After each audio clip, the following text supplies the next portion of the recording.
Hello everyone, welcome to Catalyst YouTube channel. इस video में हम क्विकली रिवाइज करने वाले हैं कि हम पीआई वैल्यू जो डिफरेंट अमाइनो एसिड्स हैं उनकी किस तरीके से कैलकुलेट करते हैं, कौन सा फार्मूला हम यूज़ करते हैं। कई क्वेश्चंस ऐसे आपके एग्जाम में पूछे जाते हैं बायोकेमिस्ट्री पोर्शन से, तो इस टॉपिक को जरूर से आप रिवाइज करके जाइएगा। चलिए समझते हैं क्या लॉजिक है इसके पीछे, हम पीआई वैल्यू का कैलकुलेशन किस तरीके से करते हैं एग्जैक्टली। तो अगर हम बात करें पीआई वैल्यू की, तो आप सभी को पता है कि पीआई वैल्यू वो आइसोइलेक्ट्रिक पॉइंट या वो पीएच होता है जिस पर किसी भी प्रोटीन या अमाइनो एसिड पर जो नेट चार्ज होता है वो जीरो होता है। तो हम कह सकते हैं पीआई वैल्यू प्रोटीन के लिए वो पीएच है जिस पर प्रोटीन या amino acid net charge zero रखता है। अब ये पीआई वैल्यू के कैलकुलेशन हम करने के लिए कुछ फॉर्मूले यूज़ करते हैं। तो अगर हमारी पीआई वैल्यू हमें कैलकुलेट करनी है किसी भी ऐसे अमाइनो एसिड की जिस पर कि हमें डाईप्रोटिक अमाइनो एसिड है, जिसमें कि हमें दो अमाइनो एसिड्स, दो ग्रुप्स ऐसे देखने को मिलते हैं जो आयनाइजेशन की प्रोसेस में पार्टिसिपेट करते हैं। फॉर एग्जांपल अगर हम बात करें ग्लाइसिन की हम बात करें, या फिर हम बात करें एलानिन की, या हम बात करें वैलिन की, ल्यूसीन, आइसोल्यूसीन, मेथियोनिन, इनमें से किसी भी अमाइनो एसिड की हम बात करें, तो यहाँ पर पीआई के कैलकुलेशन के लिए जो फॉर्मूला हम यूज़ करते हैं वो सिंपल सा होता है pK of alpha amino group plus pK of alpha carboxyl group, और इनका ले लेते हैं हम एवरेज। इनकी जो दोनों की वैल्यूज़ हैं उनको सम करके हम दो से डिवाइड कर देते हैं, मतलब सिंपली इनकी एवरेज वैल्यू ले लेते हैं और यही आ जाती है पीआई वैल्यू। तो अगर आप इस फॉर्मूले को ध्यान से देखें, जो वैल्यू आपको गिवन है यहाँ पे फॉर ग्लाइसिन, वो आप देख सकते हैं कि ग्लाइसिन का जो पीआई वैल्यू है simply arithmetic mean of two P K values. और ग्लाइसिन का अगर आप स्ट्रक्चर रिकॉल करें तो कुछ इस तरीके का स्ट्रक्चर आपको ग्लाइसिन का देखने को मिलता है, जहाँ पे आपको अमाइनो ग्रुप मिलता है, कार्बोक्सिल ग्रुप मिलता है और दो हाइड्रोजन एटम मिलते हैं। तो ये ग्रुप की पीके वैल्यू और ये ग्रुप की पीके वैल्यू आप लेंगे और इन्हीं का एवरेज कैलकुलेट करेंगे पीआई के कैलकुलेशन के लिए। तो आप देख सकते हैं पीके अल्फा कार्बोक्सिल ग्रुप की पीआई वैल्यू 2.34 है एंड 9.67 है अल्फा अमाइनो ग्रुप की पीके वैल्यू, और इनको सम करके आप दो से डिवाइड करेंगे तो टोटल वैल्यू आपको मिल जाएगी 5.97। इसी तरीके से अगर आप बात करें जो आपके like negatively charge amino acid है, जिसमें आपको डी मिलता है और ई मिलता है, मतलब आपको एस्पार्टिक एसिड मिलता है, एज वेल एज आपको मिलता है ग्लूटामिक एसिड।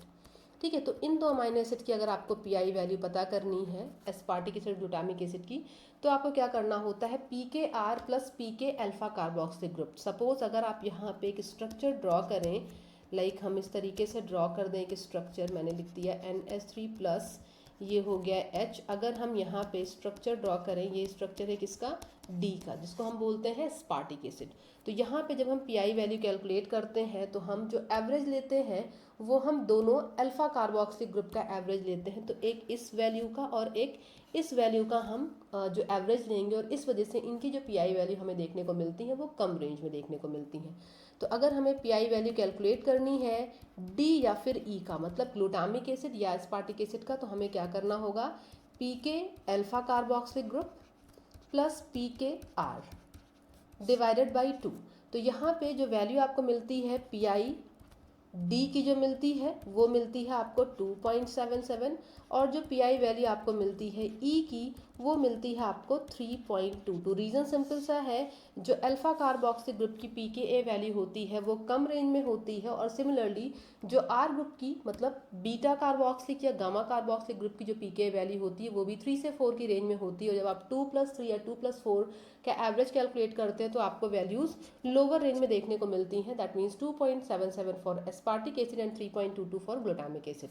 अगर इसी में हम देखें जो बेसिक अमाइनो एसिड्स हैं उनकी पीआई वैल्यू हमें कैसे कैलकुलेट करनी है, तो यहाँ पे आपको क्या करना है, जो पीआई वैल्यू होती है बेसिक अमाइनो एसिड्स की, उनके लिए हम पीके वैल्यू लेते हैं अल्फा अमाइनो ग्रुप की, प्लस हम पीके वैल्यू लेते हैं आर अमाइनो ग्रुप की, और इसको हम 2 से डिवाइड कर देते हैं। अब आपको पता है इसकी जो पीके वैल्यू होती है 9 से 10 की रेंज में होती है, और जो पीके अल्फा अमाइनो, या यहाँ पे अगर आप हिस्टीडीन ले लो जिसकी 6 होती है पीके आर वैल्यू, या फिर आप ग्वानिडीनियम आयन ले लो आर्जिनिन का, या फिर आप एप्सिलॉन अमाइनो ग्रुप ले लो लाइसिन का, क्योंकि 3 अमाइनो एसिड्स आपके के एच और आर होते हैं। आर में आपको ग्वानिडीनियम आयन देखने को मिलता है, हिस्टीडीन में आपको क्या मिलता है, यहाँ पे आपको पीके आर वैल्यूज की मिलती है इमिडाजोल ग्रुप के फॉर्म में 6 के अराउंड, और लाइसिन में आपको एप्सिलॉन अमाइनो ग्रुप मिलता है। ठीक है, तो इनकी जो पीके आर वैल्यू आप लेते हैं वो अल्फा अमाइनो के साथ इनके आर ग्रुप को ऐड करते हैं, और इन सभी की जो पीके आर वैल्यू होती है वो हायर रेंज में होती है, इसलिए इनकी पीआई वैल्यू आपको हायर रेंज में मिलती है।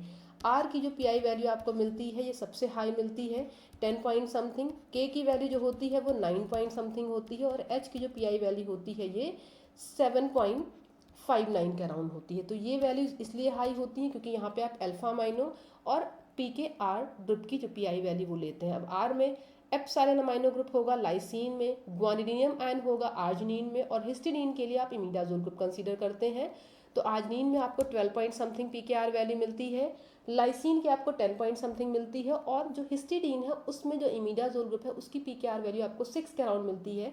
तो इस तरीके से आप इसकी पीआई वैल्यू कैलकुलेट करते हैं। इस टॉपिक को, इस फॉर्मूले को जरूर से प्रॉपर तरीके से रिवाइज करके जाइएगा, और जो पीआई वैल्यूज़ हैं हर एक अमाइनो एसिड की उनको भी अच्छे से मेमोराइज करके जाइएगा, क्योंकि बहुत ही फ्रीक्वेंटली आज क्वेश्चंस आपको देखने को मिलते हैं इन टॉपिक्स पे। वीडियोस अगर यूजफुल लग रहे हैं तो लाइक करिएगा, शेयर करिएगा अपने फ्रेंड्स के साथ में, और चैनल को जरूर सब्सक्राइब करिएगा। All the best.